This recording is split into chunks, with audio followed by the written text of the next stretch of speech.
At more than 2,700 feet, the Burj Khalifa in Dubai is the world's tallest building, so it was only a matter of time before Cruise decided to climb it. For this stunt, the actor had to climb 1,700 feet in the air, so he had to wear a special harness attached to strategic points in the building. To do this, the crew needed to break 26 different windows, with permission, of course.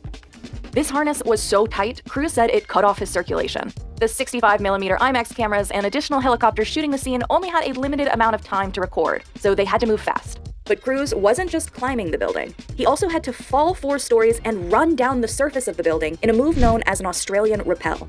All of this required a lot of preparation. Cruise practiced by climbing up a makeshift glass wall heated with artificial lights to replicate the hot temperature of the windows on the Burj Khalifa. Stunt coordinator Greg Smers estimated that Cruise and the crew put in at least 200 hours of rehearsal time. This isn't Cruise's first experience climbing, however. In 2000's Mission Impossible 2, he climbed a 2,000-foot cliff in Utah, attached to nothing but a thin safety rope, and had to jump 15 feet from one cliff to another. The stunts in Edge of Tomorrow were tough, but it was actually the costume that made it even more so.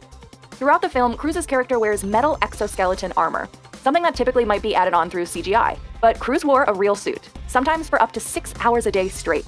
One version weighed 85 pounds, and another version weighed around 130 pounds, thanks to a sniper rifle and missile launcher. It took him up 1,000 feet at a speed of 100 knots for 6 to 8 minutes. The plane took off, did a complete circuit, and landed, all with Tom Cruise secured to the side with this wire that would later be erased in post-production.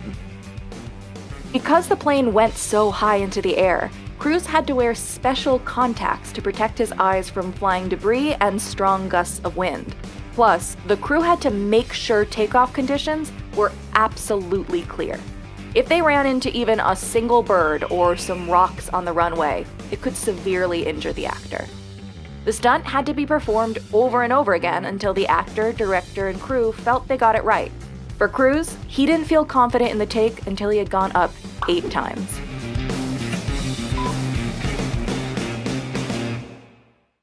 The 5th mission entry contained not 1, but 2 death-defying stunts, this one involving military-style preparation.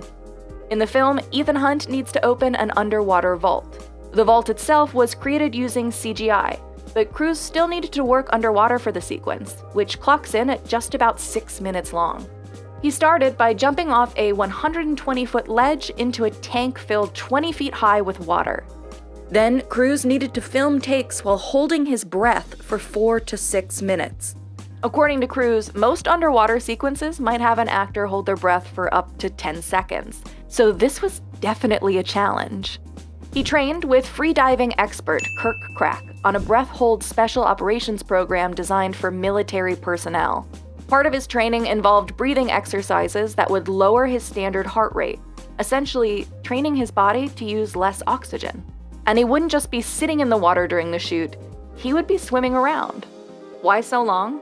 Well, they had just 10 days to film the sequence. So director Christopher McQuarrie shot in a series of continuous takes, meaning the actor couldn't easily pop up for air.